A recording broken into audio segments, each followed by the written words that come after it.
My screen. We can indeed. All right. Thank you very much, Adrian. Everybody, Adrian KO8SCA will give us an introduction to 3Y0K. Go ahead, Adrian. Thank you. Hello, everyone. Good morning from New York, and thank you for having me talk about the upcoming adventure to the most remote uninhabited place on Earth called Bouvet Island. As Grant said a few minutes ago, I was there in 3 years ago, 2023, 2 years ago almost. And we're planning to be back on starting this adventure on February 1st, 2026. We will be starting from Cape Town, South Africa. And the area where we're going to be landing is the same as before. The only thing that's different, or the only sounds a bit not correctly said, but this time we're going to be using a helicopter to land people in gear. We still have a backup procedure if things don't work out with the weather, and that's landing by Zodiac. We will be using a nice vessel, an icebreaker called Argus, within Iceland Pavilion. And the plan is to be around the island for about 3 weeks. Another thing that would be certainly different than the previous attempt is the fact that we will be setting up two camps about 500 meters apart. The two camps are set up in such a way to favor different geographical zones. It also allows us to be active in multiple modes, but the same band. So this is in a nutshell, and I will go in a little bit more detail in my next slides. Well, first of all, where is Bouvet? Bouvet is located in the South Atlantic Ocean, and it's far away from any uh, civilized or inhabited place, and it's not in the shipping lanes, which makes it difficult to visit. What that means is there's no such thing as a boat passing by Bouvet and leaving you there and then maybe taking you back when you return. You have to hire a boat to take you there, wait for you, and take you back because it's outside the shipping channels. It's about 8,000 miles from New York and about a little bit over 6,000 miles from Sydney. So it's no matter how you take it, it's very far away from everything. It's believe it or not, even though it's in the South Atlantic Ocean, it's a Norwegian territory. It was discovered by a French guy, a French sailor in the 1700s, and that's why the name is Bouvet, which is a French name. Although he discovered it, Mr. Bouvet discovered it, the Norwegians were the first to set foot on the island in 1927. And the island is covered 93% by ice and snow, so not much there. Probably that's why the Mr. Bouvet did not bother to get on the island. And the ice is actually not an issue, not the biggest issue, I should say, but the biggest issue is the fact that there are about 300 storms a year where winds sometimes reach 100 miles an hour. So if you're there for a couple of weeks, no matter how you take it, you will encounter at least a couple of storms. The island is cone shape. It's volcanic, and the highest peak is 780 meters. It's about half the size of Manhattan, and it's one of the four Norwegian territories that are interesting from the ham radio point of view, which are Peter the First, Jan Mayen, and Svalbard. One thing to mention here is our team will be attempting after Bouvet to go to Peter the First. Because it's an island, it obviously has an IOTA designation, Alpha November 002. And as I said, it's uninhabited, but there are a lot of penguins and fur seals, quite a few, I would say.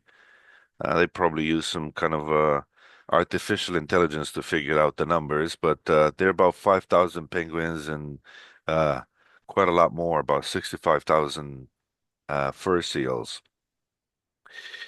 Well, according to Club Log, there have been 9 activations of Bouvet, and I listed them there, including the one in 2023, which made a little bit less than 20,000 QSOs. The largest expedition was in 1989, December 1989 and January 1990, so almost 2 months, and they made about 40,000 QSOs. Not many people activate the island. Actually, in the past, there used to be a manned weather station where the technicians will come there and fix the radio, I mean the weather station, and they will play some radio, and that's why some of the activations have not that many QSOs. There's an interesting picture that I found of the first Bouvet landing in 1927, and of course they landed by boat, and I know, or we know now, that that's possible, although not desirable. The picture on the right is actually a picture taken from the 1977 activation of Bouvet, and it's taken from the exact same place that we're planning to land, which is Cape Fear. As I said, there are a lot of penguins there. They're actually very close to the place that we're planning to set camp. Same place as 2023 at Cape Fear. It's a very good location from the weather point of view because um, it's uh, it's very advantageous from the point of view of the wind. I'll show you later on a little map what I mean by that. The penguins are very cute and they're nice to take pictures of. The problem is that, as you see at the top picture there, top right, they are sitting on probably a few feet of excrements, which tend to smell pretty intensely. Luckily, the wind never stops on Bouvet, and if you plan your camp accordingly, you're actually not going to have an issue with that. The fur seals, pictured there at the bottom right, are carnivores and they are um, pretty territorial, and so avoiding them it's desirable. We did that in 2023 quite successfully. So the big thing about this the expedition is the fact that we're going to be using an icebreaker.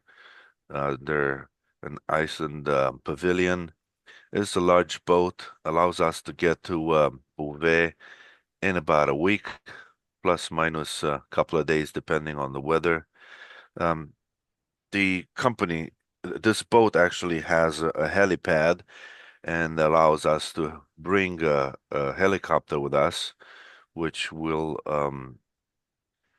make our life considerably easier, although the helicopter landing also depends on the weather conditions. But the big advantage of the helicopter is the fact that in a 2 hour window, weather window, you could transfer quite a few, you can make quite a few trips. If you put an average of 15, 20 minutes per trip going back and forth, including loading, you could make, 6 to 8 trips in about 2 hours. And one trip could take up to 1 ton of equipment, which should basically allow you to get on the island pretty quickly. We did see that there are quite a few 2 hour windows to get to Bouvet where the wind is significantly lower. And so we're hoping that as soon as we arrive to Bouvet, we will encounter one of these weather window that will allow us to get on the island quickly. Initially, we were leaving from Punta Arenas, but we were able to arrange things in such a way so that the container with the equipment gets prepared in Oslo, gets sent to Cape Town in South Africa. The team will meet at the end of January next year to load the container and prepare the for the trip. And then on February 1st to leave Cape Town, South Africa to go to Bouvet. Takes, as I said, about a week to get there. We hired the boat, the vessel to sit around Bouvet for about 3 weeks. And so depending on when we encounter this weather window, we will get on the island and then another week back to Cape Town. So the whole trip is about more or less about 5 to 6 weeks. We also hired a helicopter together with its crew. We hired a pilot, and we actually looked at his resume, and the pilot has experience in weather conditions similar to Bouvet, and that's what we wanted. In addition to the pilot, we also hired a backup pilot just in case the main pilot has any issues, health issues, and so forth. Plus, a good helper is needed when flying in such conditions. So, in addition to the two pilots, we also have a helicopter engineer who has to check the helicopter before the flights, ensuring that the helicopter is in good working condition for the tough condition that we're expecting to encounter at Bouvet. Of course, having a helicopter is a big help and desirable. The big disadvantage is, of course, the price. That's why our DXpedition has a whopping price tag of $1.7 million. That could be the most expensive DXpedition ever. Unfortunately, an icebreaker with a helicopter did not come inexpensively. We did manage to kind of resolve this issue with the price tag by bringing, as part of the team, three a private group made up of 3 people who will be paying more or less about half of this price tag, making the uh, trip a lot more affordable for him for the 24 operators that we have on this trip. This is a little map of Bouvet. The weather station, which is now computerized and not manned anymore, although technicians still visit every 5 years or so to make repairs, but they only stay a few weeks. So the weather station is there at the top of north east side of the, I'm sorry, northwest side of the island. That's their area is designated national park, and so under no uh, we are not allowed basically to get to land on that side of the island.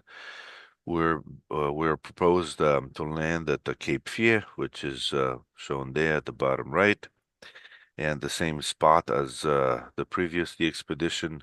It's an incredible good location because the wind always blows from west to east, um, and so being at Cape Fear allow us to be a little bit more secure from the weather point of view, and it's not as great good location as the location where the weather window is or the weather station is. That's where the previous the expeditions have landed. But to mitigate that issue, we have set up two different sites, as I mentioned before. The location of the second site is not 100% sure.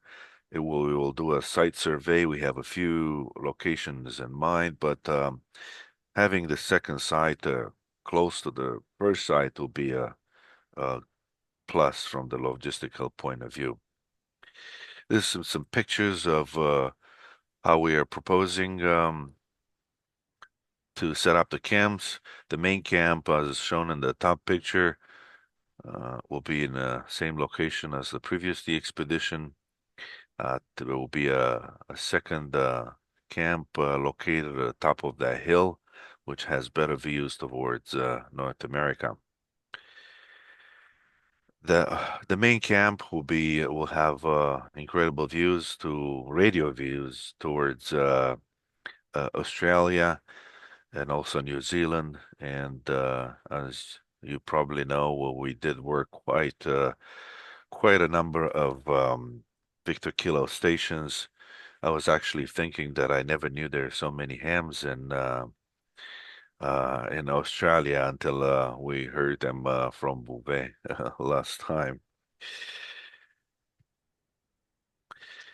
We prepared a lot of equipment since we have the helicopter will allow us to set up quite significant equipment. This is a picture of the telescopic aluminum masts that were um, set up in Italy, the same company that prepared the masts for the WRTC that took place in Italy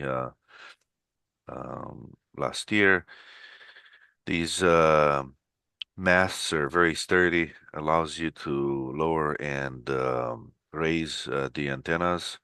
We'll have monobanders for most of the bands. These antennas are being prepared in Bulgaria. K1 Lima Zulu Krasi is in charge of the technical side.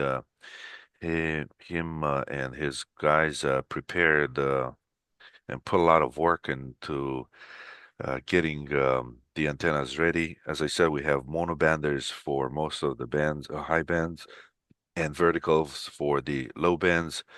In the picture on the right, you see those silver bags are beams. We have four and four element beams for the high bands. Those are ski bags, and each of these antennas is packed neatly in those ski bags. They're these antennas, as they're pictured there, were tested in Bulgaria. This is in a picture there. On the left, you have Krasi and Roman. Krasi, as I said, K1 Lima Zulu is behind the superstation in Maine, who wins quite a few contests, one of the biggest superstations in the world. There's also Lima Zulu 5 Radio, which is also an incredible superstation in Bulgaria. Those were built by Krasi and his crew. There is picture Roman, who also was in charge of actually assembling and testing these antenna. He is part of our team as well. We also, for the first time from Bouvet, will have QO satellite QO100 satellite setup. We'll make QSOs from there. This is a satellite launched by Qatar and covers most of Europe, a little bit of Middle East, and some lucky guys in Brazil, and a little bit also of Asia.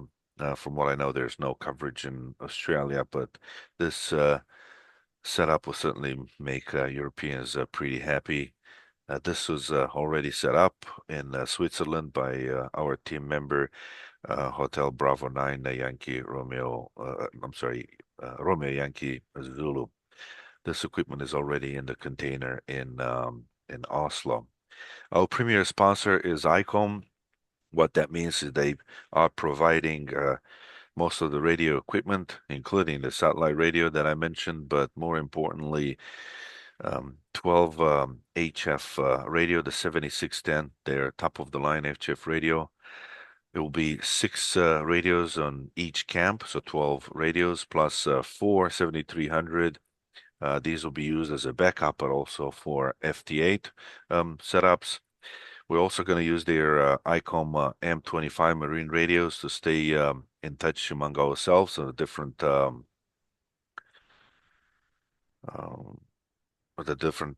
locations, plus with the boat. And we're also going to have the set 100. These are small push-to-talk satellite radios. We can talk to the um, our pilots in New York and Europe. The laptops will be ThinkPad. These are they were set up in New York, and they're already in their way to Oslo. We'll be using the classic N1MM software. We also have DXlog installed for those that team members that like that software. We will not be updating or doing a live QSO updates to Coblog, but we will be uploading once a day, allowing you to check if you are in the log. The reason for not doing a live update is because it will be complicated to network the two sites. Plus, because of the cloud coverage of the island, although we will have Starlink internet connection, that connection is not as reliable, not continuously reliable because of this cloud coverage. And so, not being constantly connected to the internet will cause a lot of confusion. And so we decided, again, we will upload once a day to Clublog. These are pictures of our antennas in 3 Yankee Zero Juliet in 2023. We had vertical antennas that worked incredibly well. These for 30 meters on the left, we had a vertical, aluminum vertical, and the other vertical antennas were fiberglass. Those are very good setups for the low bands. We will have verticals for 160, 80, 40, and 30. We also have the equipment for Foursquare for 40 and 80. We will attempt to install them, but again, we are at the mercy of the weather. And so large antennas like the ones for 160 will probably end up being repaired quite often because of their large dimensions. The 160 meter vertical has 27 meters, so pretty tall. This is how the tents look like. It's the same tents that we used previously, the same company, the same brand.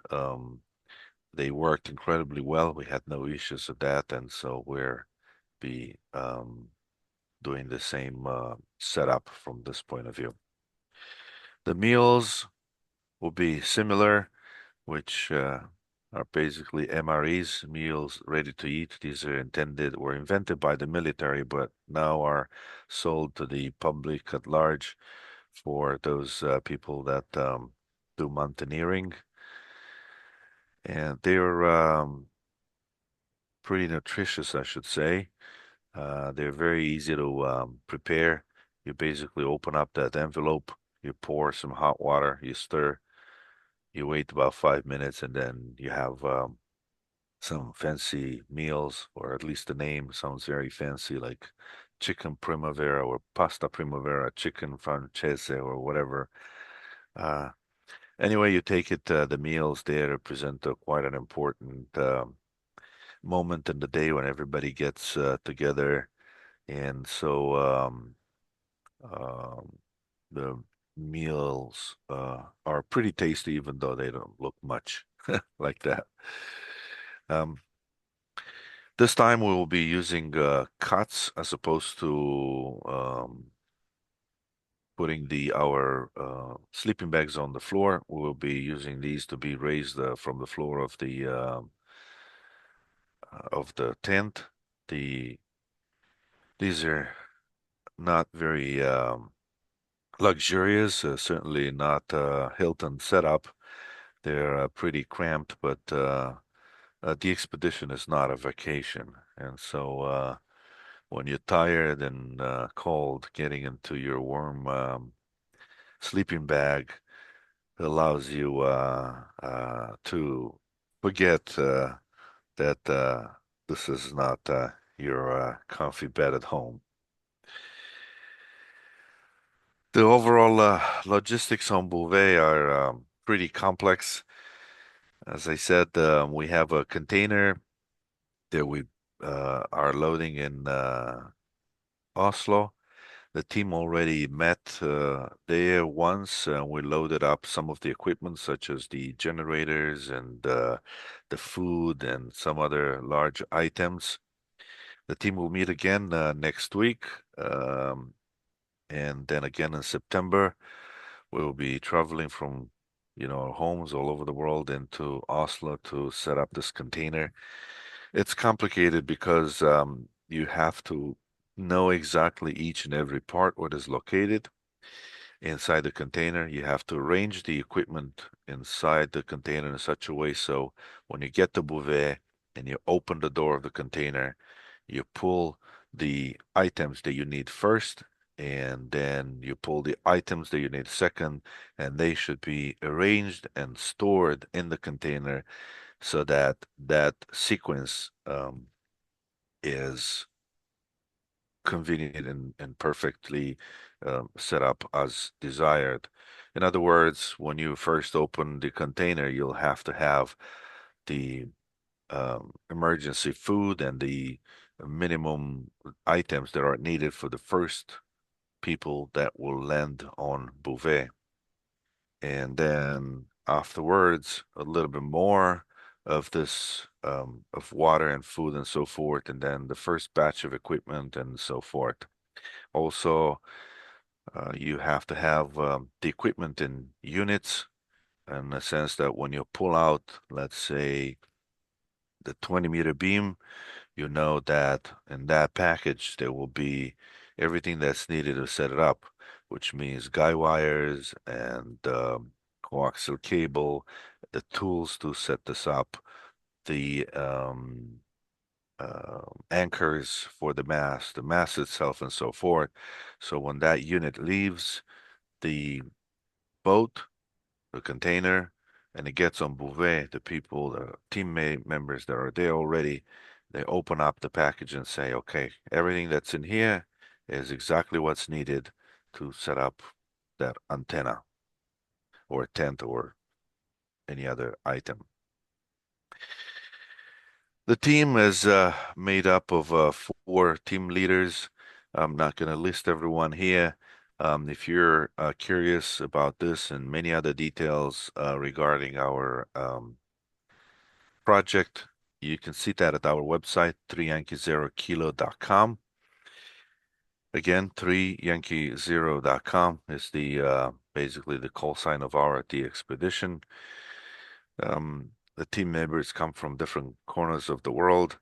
It's a real international team. Each and every one of us has a task that you're in charge of to make sure that when you put the pieces together, you get the desired results. As I said before, the equipment and antenna uh, lead for this is Krasi, K1 Lima Zulu, and the guys behind that, some of the guys behind his superstation. Everyone in the team has the experience of cold weather, or at least the expeditions, and so the meetings that we have to set up the containers are also good times to do some team bonding to get the chance to for us to know each other better. We have a lot of sponsors and more are coming. These sponsors provided some of the funding that we need to reach that 1.7 million budget, but also equipment. If the team is to buy the equipment in addition to paying operator fee and a lot of other expenses, this will be really unaffordable. But companies like DX Engineering and ICOM and ACOM, who provides the amplifiers that we'll be using on the on Bouvet, we'll have amplifiers for each of the 12 stations. We have their 500 watt version, but also the 1400 watt and 2000 watt versions that we'll use for different bands. Of course, companies like Rig Expert and the Arctic Lava, who provides the tents, but last but not least are the foundations and the clubs that support our project. Northern California Foundation has pledged close to $200,000, and Indexa gave us $20,000, an incredible amount of money. It's the largest uh, um, amount of money they donated for the expedition. Of course, Bouvet is one of those rare occasions when uh, to get there, it's really expensive. As I said, the team members pay a significant portion of the budget. The private team uh, provides maybe close to half of this big budget. But the biggest expense, as expected, is the boat, the helicopter, the crew, the fuel, and the pilots. And all these together, it's $1.4 million. It's quite an expensive adventure, as I said, but there's no way around it. And we're hoping to use this to make enough QSOs to justify this um, budget. Well, I could talk about this for hours, but I think I will return the microphone back to you guys, and I will be ready to take any questions that you might have regarding the expedition to the most remote, uninhabited place on Earth. All right, thank you very much, Adrian. So we've got two groups of course, here we've got there's a bunch of guys here in the room, and we've also got some other members on Zoom. So we'll just start first of all with those in the room. Does anybody have any questions you'd like to put to Adrian? Okay, I'll start down the front. Very good. Well, thank you for the presentation. This is Steve, VK5SFA. I was very fortunate to work you guys down there as well. I'm very pleased you're taking 160 metres. That'll be a challenge. Hopefully we can work you. That'll be really good. My question is, this time, are you going to take an NTP time server down there to synchronise all your computers for time? Okay. Yes, of course.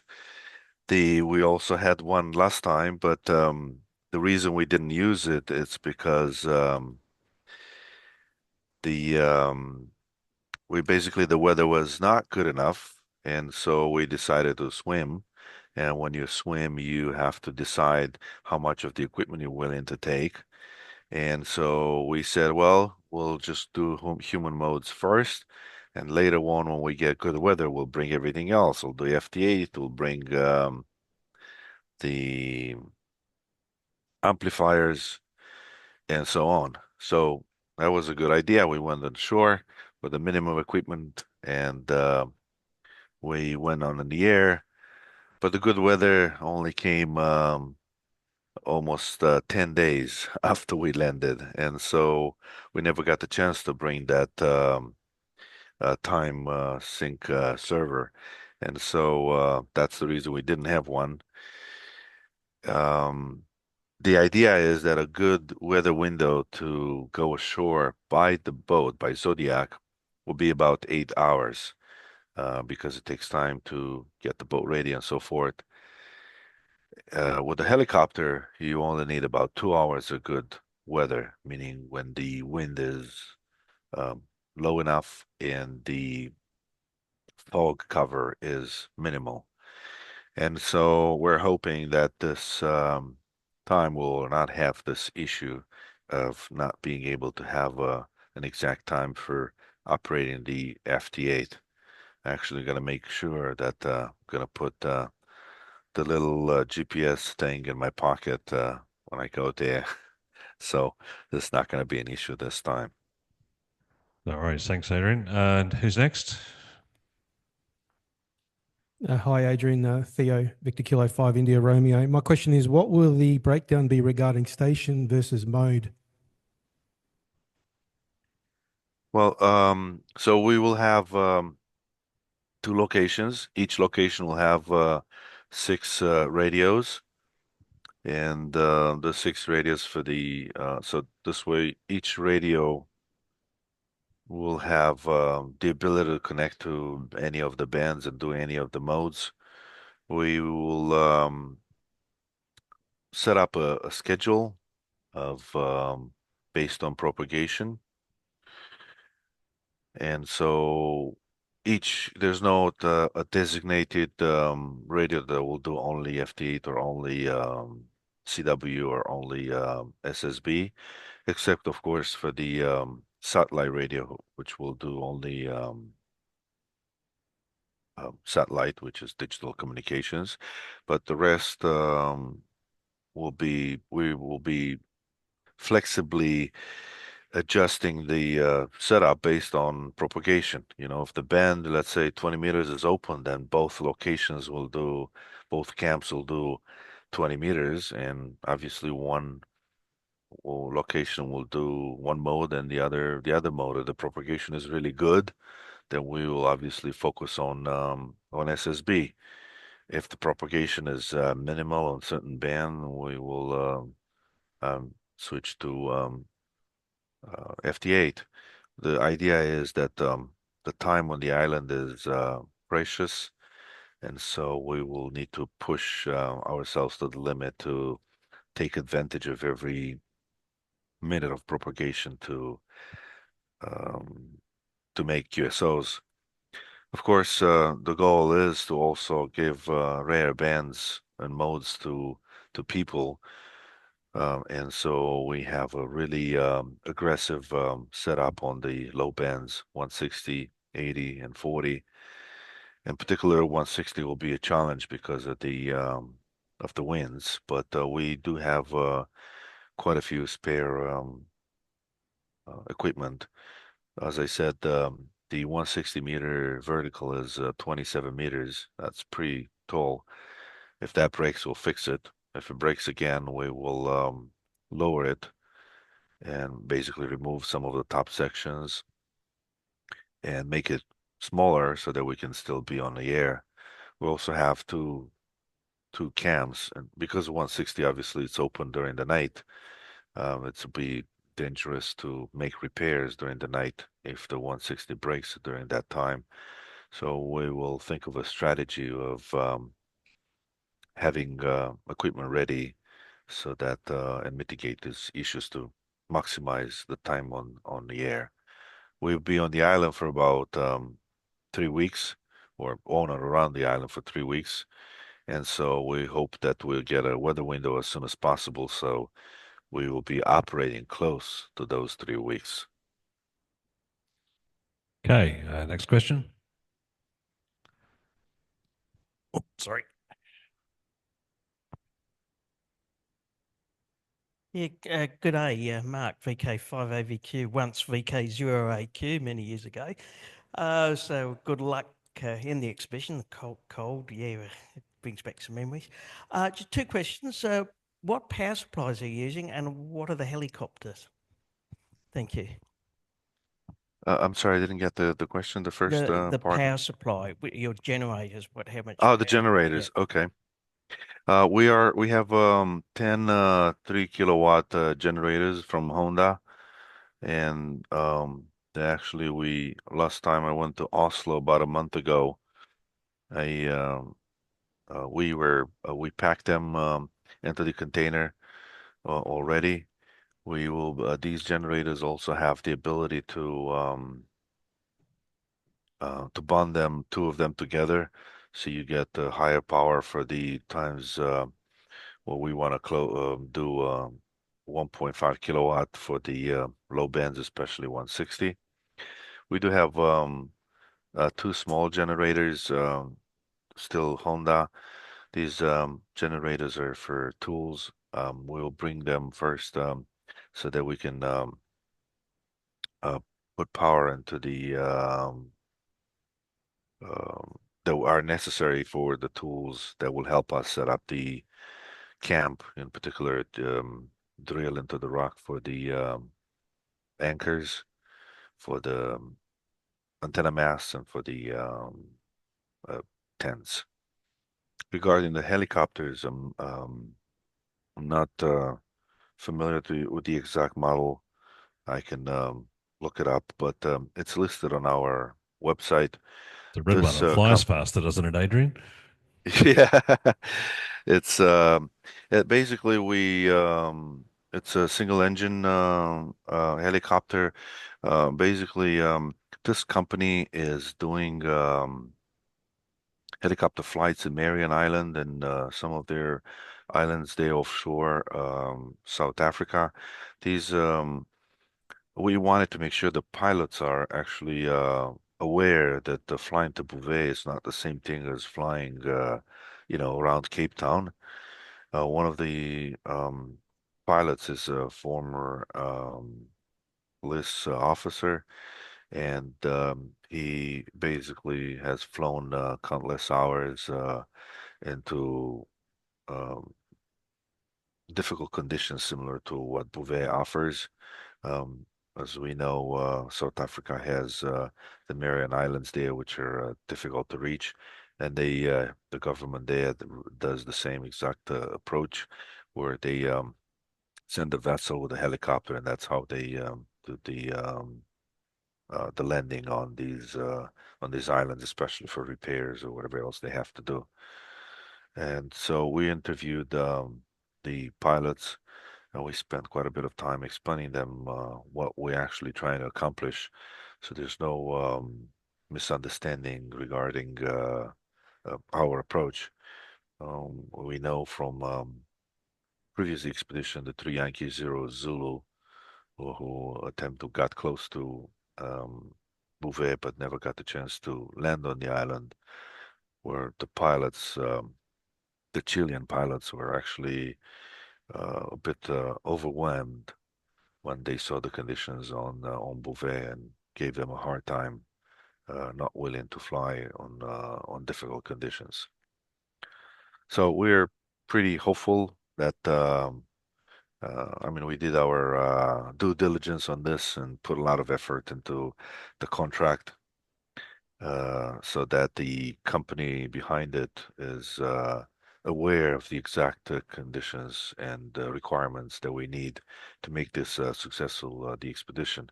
Actually, there is a ham operator in Cape Town, I forgot his call sign, who is a helicopter pilot, and he advised us quite a bit regarding choosing and preparing the relationship or setting up this relationship with the helicopter company. Okay, thank you very much. Next question. Do we have any other questions from the floor? I spot that there is a question on from one of our Zoom members. It's a comment actually. So Derek 5TCP is saying, inspiring, great to see our hobby pushing the extremes of what's possible to learn from what's needed to operate in these extreme conditions. So thanks for that comment, Derek. Is there anybody online who'd like to ask a question of Adrian while we've got him? Just unmute yourselves and introduce yourself if you do.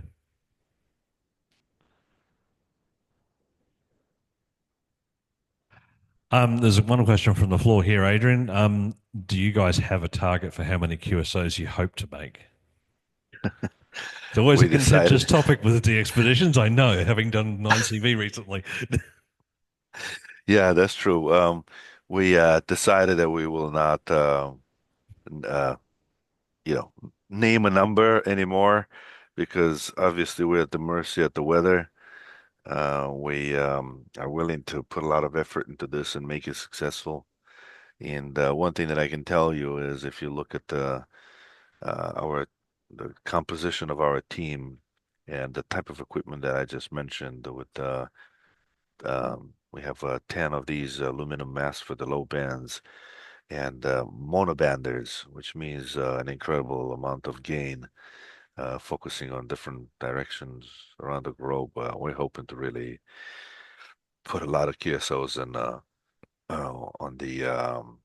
on the log. So, obviously, this with this type of expensive the expedition, we're hoping that the need for Bouvet would lower significantly after our the expedition. And so every detail that we're putting effort into is there to ensure that we maximize the number of QSOs. This is basically one of the main focus. And of course, while we do want to get a lot of old-time new ones, we're aware of the fact that a lot of hams out there already have Bouvet in their log and 20 meters, and so we will put a lot of effort into low bends as well, and hopefully we'll make a lot of people happy. Thank you very much. Is there anybody else who'd like to ask any final questions from the room? I think you've stunned them all with your bravery. And honestly, Adrian, I wish you all the best for you and the whole team in making yet another trip down south. So thank you very much for getting up very early in the morning in New York. I know the team here has been very appreciative of what you've told us, and we all wish you all the best. So put your hands together, everybody, for Adrian, KO8SCA.